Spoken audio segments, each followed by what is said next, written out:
नमस्कार। बिहार की सर्द हवा में अब सियासत की तपिश चरम पर है। पहले चरण के मतदान में रिकॉर्ड तोड़ 64.66% वोटिंग ने नेताओं के चेहरों का रंग बदल दिया। कोई इसे बदलाव की दस्तक बता रहा है तो कोई डबल इंजन पर भरोसे की मुहर लगा रहा है। लेकिन सवाल यह है कि आखिर बिहार की जनता ने इस बार किसके नाम पर बटन दबाया? विकास के, रोजगार के, या फिर जाति और डर के नाम पर? प्रधानमंत्री नरेंद्र मोदी की आवाज जब औरंगाबाद और भभुआ के मैदानों में गूंजी तो लगा कि पूरा बिहार दो हिस्सों में बंट गया है। एक तरफ वे लोग जो जंगल राज की वापसी से डर रहे हैं, दूसरी ओर वे जो बदलाव का सपना देख रहे हैं। मोदी ने कहा कि बिहार की जनता ने राजद के झूठ के पिटारे को खारिज कर दिया है। उन्होंने तंज कसा, जंगल राज वाले जमानत पर हैं और अब वापसी को बेचैन है। उनके भाषण में बार बार डर, जमानत, जंगल राज जैसे शब्द गूंजे, जैसे वे बिहार के मतदाताओं की स्मृति में पुराने भय को फिर से जगा देना चाहते हो।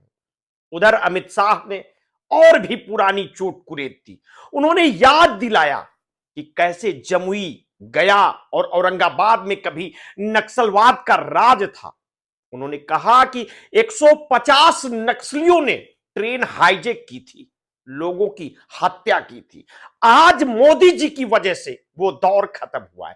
लेकिन क्या सच में वो दौर खत्म हो गया है या बस उसके निशान मिटाकर नए किस्म की राजनीति को लाल रंग से भगवा रंग में रंग दिया गया है? शाह ने कहा कि पहले जहां 3 बजे तक वोटिंग होती थी, अब 5 बजे तक हो रही है। लेकिन इस समय के विस्तार में क्या लोकतंत्र की गहराई बढ़ी है या बस सत्ता की पकड़ मजबूत हुई है? विपक्ष ने भी पलटवार में कोई कमी नहीं छोड़ी। कांग्रेस के प्रमोद तिवारी ने कहा कि भाजपा जब चाहे तो ज्यादा वोटिंग को एंटी इनकम्बेंसी बताती है और जब चाहे तो समर्थन। उन्होंने तंज कसा, अब जब जनता बाहर निकली है तो इसे भी अपने पक्ष में बता रहे हैं। तेजस्वी यादव ने दावा किया कि बंपर वोटिंग का मतलब साफ है, बिहार बदलाव चाहता है। मुकेश सहनी ने कहा कि एनडीए खुश रहना चाहता है तो रहे, लेकिन जनता महागठबंधन के साथ है। उनकी बात में आत्मविश्वास तो है, पर क्या ये आत्मविश्वास जमीनी हकीकत पर टिका है या सिर्फ भीड़ के शोर में? दूसरी ओर चिराग पासवान ने अपने अंदाज में एनडीए को 100 सीटों की गारंटी दे डाली। कहा डबल इंजन सरकार पर भरोसा पहले से ज्यादा है। मिथुन चक्रवर्ती ने तो बंगाल में से बिहार तक भाजपा की जीत की भविष्यवाणी कर डाली, जैसे वे स्क्रिप्ट पहले से ही जानते हो। लेकिन इस स्क्रिप्ट में एक नया किरदार भी है, प्रशांत किशोर। उन्होंने कहा कि आजादी के बाद से सबसे ज्यादा मतदान बदलाव की निशानी है।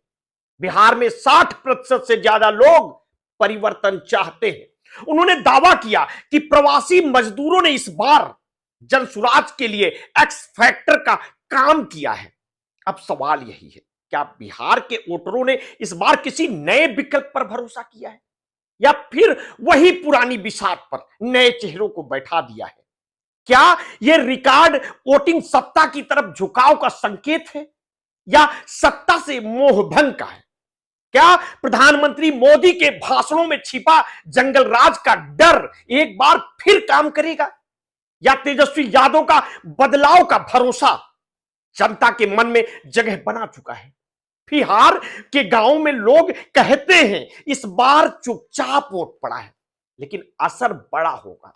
यह चुप्पी ही शायद इस बार की सबसे बड़ी कहानी है। मोदी, शाह, तेजस्वी, चिराग, प्रशांत सब अपनी अपनी कहानी सुना रहे हैं, लेकिन असली कहानी तो उस मतदाता ने लिख दी है जिसने किसी शोर के बिना इतिहास रच दिया है।